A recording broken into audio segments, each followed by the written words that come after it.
Hello everyone, it's Chris Pritt back again with a new topic in West Virginia divorce. Today is a continuation of us going through all of the alimony factors found in West Virginia law. We've been through quite a number of them, and we're going to continue with that today. Now, the next factor we're going to talk about as far as the alimony factors are concerned is the standard of living established during the marriage. That's a very, very important factor that a court is going to take into account. So, and I'll use this by way of an example. Let's say that you have one person who is a CEO of a company, and they have established a certain lifestyle over the course of the marriage. That factor is going to weigh heavily in terms of whether the court is going to award alimony. And let's say it's been a number of years.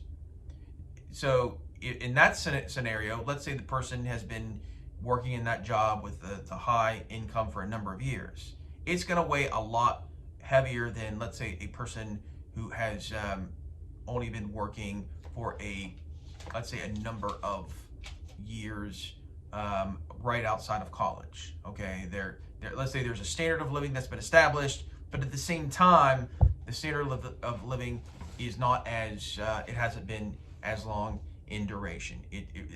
Based on those circumstances, you really can't argue that there's been a tremendous amount of an established income. That's the difference between the two. Okay, so the other factor that a court can consider among the 20 factors is the likelihood that the person is going to be able to increase their income earning ability over the course of the marriage.